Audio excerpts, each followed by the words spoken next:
India US തീരുവ യുദ്ധത്തിൽ ട്രംപിന് മുന്നിൽ മുട്ടുമടക്കില്ല എന്ന് വീണ്ടും ആവർത്തിച്ചുറപ്പിച്ച് പ്രധാനമന്ത്രി നരേന്ദ്രമോദി. സാമ്പത്തിക വിദഗ്ധരുടെ എല്ലാ വിശകലനങ്ങളെയും കാറ്റിൽ പറത്തിക്കൊണ്ടാണ് മോദി വീണ്ടും ഈ ഒരു നിലപാട് ആവർത്തിച്ചുറപ്പിച്ച് പറയുന്നത്. ഇന്ത്യയുടെ പ്രധാന ശത്രു മറ്റുള്ള രാജ്യങ്ങളെ ആശ്രയിക്കേണ്ടി വരിക എന്ന് തന്നെയാണെന്ന് അദ്ദേഹം ഇവിടെ വ്യക്തമാക്കി. വിദേശ രാജ്യങ്ങളെ ആശ്രയിക്കും തോറും ഇന്ത്യയുടെ പരാജയം വർദ്ധിക്കുകയാണ് എന്നും ഇത് മറികടക്കാൻ രാജ്യം ആത്മനിർഭരായി തന്നെ മാറണമെന്നും അദ്ദേഹം ഗുജറാത്തിൽ പറഞ്ഞു.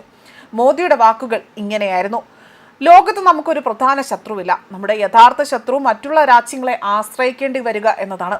ഇതാണ് നമ്മുടെ ഏറ്റവും വലിയ ശത്രു. ഇന്ത്യയുടെ ശത്രുവിനെ നമുക്ക് ഒരുമിച്ച് തകർക്കേണ്ടതുണ്ട്. വിദേശ ആശ്രിതത്വം വർദ്ധിക്കും തോറും തന്നെ രാജ്യത്തെ പരാജയം ഏറുകയാണ്.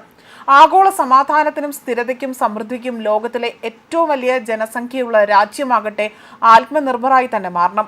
മറ്റുള്ളവരെ ആശ്രയിക്കുന്നത് തുടർന്നാൽ നമ്മുടെ ആത്മാഭിമാനത്തിന് അത് ക്ഷതമേൽപ്പിക്കും.